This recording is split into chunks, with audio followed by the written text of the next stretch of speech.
Today I'm joined by Nick Dale, a naturopath with over 30 years of experience helping adults and kids find the root cause.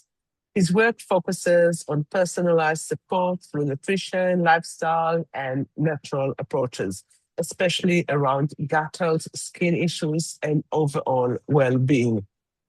So today we're going to explore the links to development, behavior, and what parents can actually do in their everyday life. Hello, Nick. Hi. Hi. Lovely to meet you, and thank you for having me.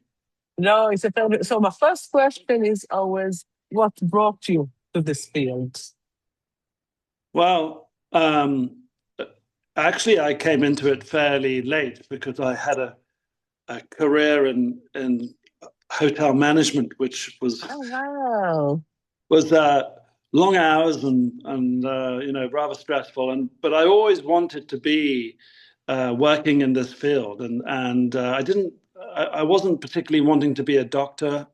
I was always the only thing I ever did any good at school was biology, and I was fascinated, always been fascinated by nature and the healing power of nature, and that's really what got me into it. And then I was living in Australia at the time, and I went to see a naturopath, and she really opened my eyes up to uh, the whole potential of healing with natural medicine.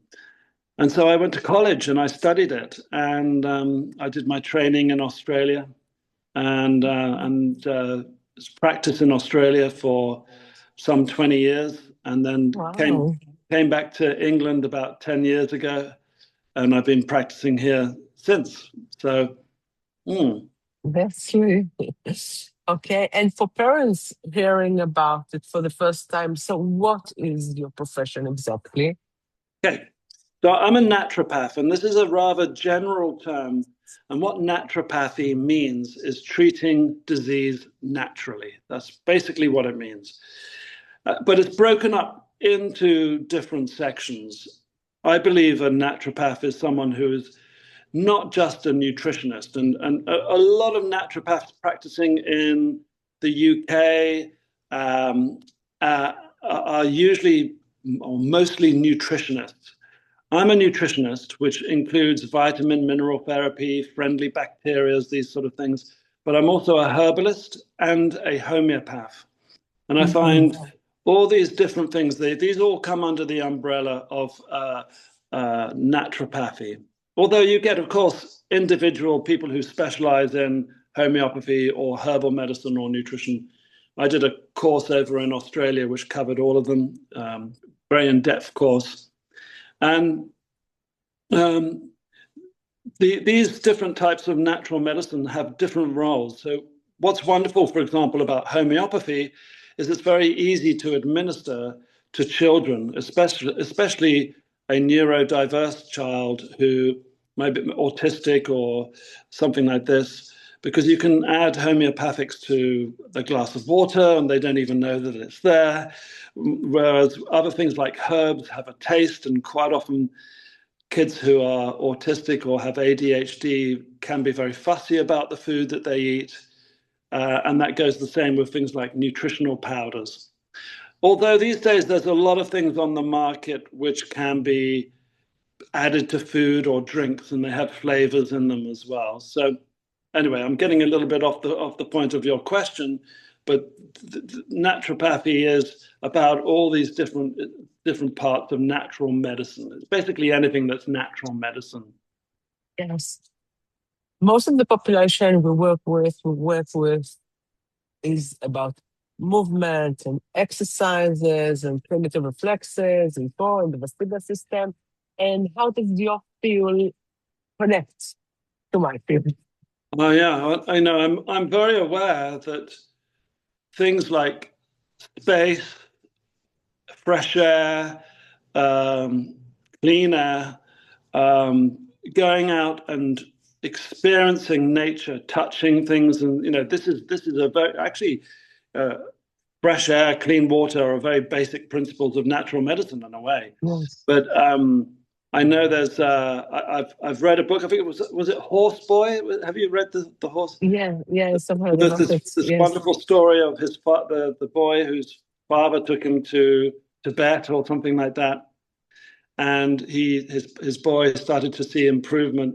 Well, the boy started to see improvements by working with horses and riding horses, and so this sort of thing is actually really important, very important, and I think is a very key role.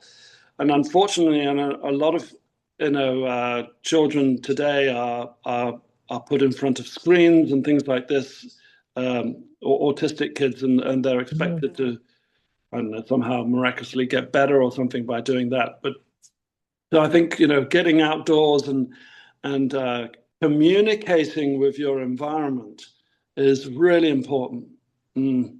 Yes. And many parents focus on the behavior side. Can you kind of shortly explain how the gut is connected? Yes, definitely. So the gut is, well, I've been a naturopath for nearly 40 years now. Actually, I know on my website it says 30 years, but it's nearly 40 years. And in my early days as a naturopath, I started to realize actually that just about every condition you can think of, the gut has got something to do with it. Because the gut, the large bowel, it is the sewage system of the body, but it's also a lot more because 80% of our immune system comes from the gut. A lot of neurotransmitters like serotonin are produced in the gut by good bacteria. So if the gut is imbalanced and there's unfriendly bacteria in there or parasites, Hmm. um, then this can have definitely a huge effect upon a child's mental health. There's a condition called leaky gut, which is incredibly common. I'm coming to the conclusion that actually just about everybody's got it. Yeah. And this is where toxins and bacteria can cross the wall of the bowel and get into the bloodstream. And then these can get carried up into the brain. Now, there's a condition called leaky brain. And this is where the blood-brain barrier is there to prevent toxins getting into the brain, but there's only a few substances that get across into the brain. And actually, what can happen is bacteria can get into the brain and even parasites. So, gut brain, there's often people talk about this gut brain link, which it is a problem. So because we're exposed to so many chemicals and antibiotics, not just antibiotics prescribed pharmaceutically, but antibiotics in our food chain Yeah. given to animals. This soon disrupts the gut, what we call the microbiome, the bacteria in the gut. And then from there, the gut wall becomes to some degree destroyed or disrupted, and we get toxins coming across. Different types of bacteria can have different effects on people. A streptococcus is a very common problem, which can contribute to a condition known as pandus. Yes. The streptococcus, we often get sore throats and things, and that can get up here. And there's a nerve here called the olfactory nerve, and it's a direct link into the brain. So it's like an elevator. So when we get streptococcus, it can go up into the brain. And for this to happen to a little child, that streptococcus can then get into the brain and cause inflammation too. Yeah. Yeah. And And and yeah, sorry, so is it possible to have pandas without a strep infection? sorry, could you say that again? Sorry. Is it possible to get pandas without a strep infection? No, pandus. The pandus is a strep infection. So Yeah. there's pans, which is slightly different, and that's bacterial as well. The thing I was going to mention too is parasites, because if you speak to a lot of doctors in England, they'll say, "Well, you don't get parasites in England," but you definitely do. The number of times given treatment to children and the parents say they've passed parasites in their stools is very common. And quite a lot of the parasites can be microscopic, like protozoa. So you don't see them. You can't see them with the naked eye, but the little ones can do as much damage in a way as the larger ones. So parasites are much more common than people think. Quite a common way to determine this actually is how your child is at full moon. And this has nothing to do with werewolf, but it has to do with parasites going through a life cycle. And at full moon, eggs are hatched, parasites go through this life cycle and they give off toxins. And often parents say to me that their child is a lot worse when there's a full moon, and that makes me sort of suspicious of parasites. So, yeah. And what kind of testing would you do for parasites? Okay, so look, sometimes parents say to me, "Well, we've seen parasites in the stools, and that's a result right there." But there's a particular test I get done. It's a stool test, which you do at home. The testing's quite expensive, but it's very accurate. This is not like the sort of stool test you get done with the NHS, where it comes back with a few paragraphs of information. This comes back with several pages of broken down data of the levels of good bacteria in the gut, if there's pathological bacteria like E. coli, salmonella, these sort of things in the gut, streptococcus. And it also will identify a whole range of different parasites and protozoas. So that's a pretty good test to do. Quite often with testing with autistic children or ADHD, neurodiverse children, I also recommend a couple of other tests. One's called the hair mineral analysis test, where you just take a sample of the hair, and this identifies the levels of essential minerals like magnesium, zinc, potassium, and others, and also measures the toxic levels of things like mercury, lead, aluminium, arsenic, which again is quite surprisingly common how high these come up, how frequently they come up. And these toxic metals, one of the things about the hair mineral analysis is understanding how a low level of an essential mineral like zinc or manganese can have an effect upon there being high levels of mercury in the body. So it's about getting those working in balance. And is all the testing done in the UK? There's a lab in the UK which I use, and they send them to the United States of America. Okay. So it takes about 2.5 weeks to get the results back, maybe 3 weeks. So there is a bit of a delay, but the advantage of doing the test is that it takes a lot of the guesswork out, and we can target directly, more exactly what's going on. Okay. And can you also test for like the gut zoomer or the other zoomer tests? There are the stool test that I do also tests for certain what we call short chain fatty acids, which are made by friendly bacteria. We want short chain fatty acids because they protect the wall of the gut, and it will test if there's inflammation in the gut, these sort of things. So that's primarily the main test that I do. There's another test that you can do, which is usually very useful, called the OAT test, which is short for organic acid test. Now, this will test for, it will give us some results for mold. Now, mold is, again, surprisingly common from water-damaged buildings, particularly. And mold can affect a child's behavior very much, and an adult.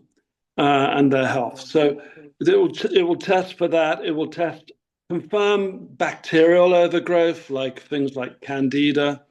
Candida is a common fungal overgrowth in children and adults. But again, if there's leaky gut and leaky brain, it can contribute to tantrums and often quite physical behavior from a child. They can get very upset by this. And it also tests for things like essential minerals like B vitamins. Mm-hmm. And B vitamins are very important. I can tell you a bit about this if you would like me to carry Yeah, on. I'd love Sorry, to. I'm just going on and on. No, I'd love to. Well, there's been some recent news out of the United States about how folic acid is a problem. Now, folic acid is vitamin B9, but it's synthetic B9. The natural type of B9 is called folate. And if we have folic acid in our food, it blocks the natural folate getting into the brain. And natural folate helps detox the brain. It helps with brain function. It's very important.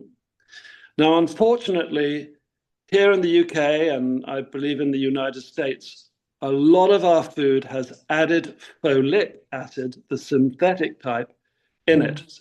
And I believe that in this year, in 2026, that the government is making it compulsory to have or mandatory to have synthetic folic acid in all white flour products. But in actual fact, what they're doing is making the problem worse because it prevents the folate getting into the brain. And we get folate from particularly green leafy vegetables, of course, often things that children don't like to eat. Yes. So the other problem with this can be dairy. So if a child has a problem with dairy, milk, cream, cheese, these sort of things, then that can block the natural folate getting into the brain. So we use a type of B9 called folinic acid, Folinic, folinic acid. So that bypasses this problem with dairy. It gets a little bit complex, but basically we want to avoid food with folic acid in it. So interesting. I've got so many more questions, but I think I'll end with how is skin issues connected to the gut? How is what? Sorry, Skin issues like skin issues. eczema. Yeah, oh Yes. yeah. Oh, very much so. You know, when people come and see me with skin problems, I'm saying, let's talk about the gut, you know, Yeah. and the liver. Very rarely is it that the skin is the issue. I mean, you can get things like staphylococcus on the skin, but the majority of skin problems are gut related. So again, like I said before, if we have an imbalance of gut bacteria, then we get leaky gut. The body's got to get rid of that. And the skin is a means through which the body can clear toxins and waste out of the body. Yes. So gut health is very important. And if I treat people with skin problems of all ages, but I'm seeing a lot of children. And quite often this can be because of antibiotic use as well. And it's interesting how often I speak to the parents and the mother says, well, I had to have antibiotics at birth or just before birth, or my baby was given antibiotics because the doctors were concerned. Now antibiotics have their uses, right? I mean, they can save a person's life, and doctors use them for sometimes for good cause. But the trouble is, whether they're used correctly or incorrectly, they leave quite a trail of destruction behind them because they kill off the good bacteria. And the body is 10 times more bacteria in number than it is cells. You know, the numbers are staggering, trillions and trillions, even in a newborn baby. And so if that bacteria is destroyed by the antibiotics, then what happens is opportunistic bad bacteria gets a foothold, and then from there skin problems can arise. So again, we can test for that if there's bacterial overgrowth or imbalance in the gut as well.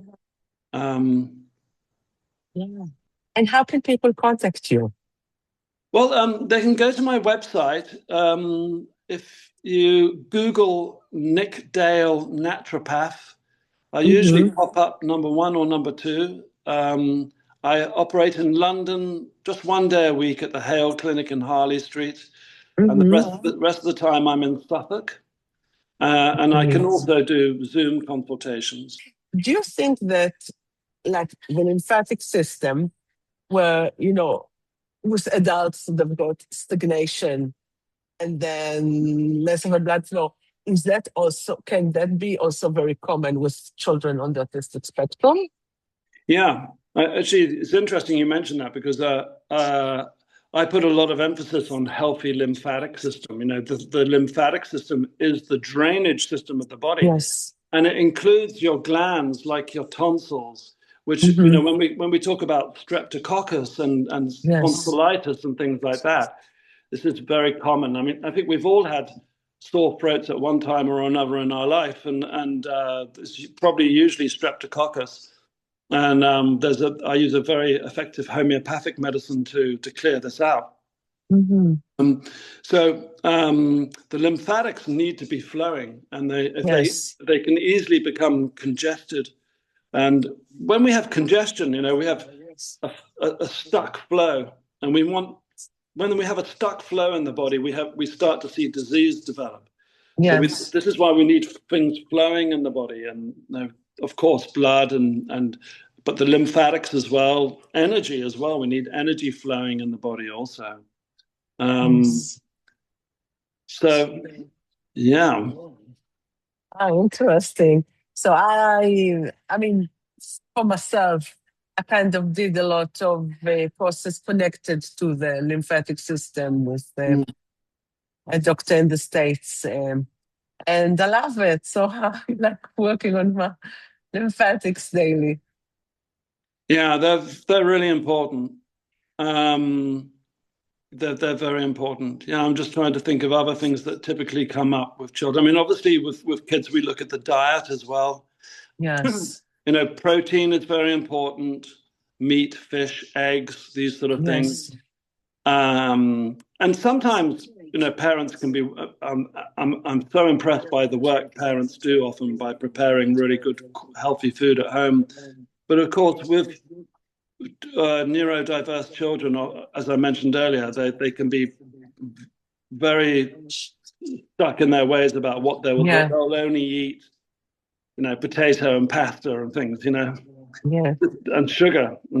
So, sugar's an interesting one too because it's a drug, and yes, and the thing about sugar and things like antibiotics, they actually leave a memory in the body on a cellular level. So yeah, this can make people crave them, and so we want to clear that memory out. yes,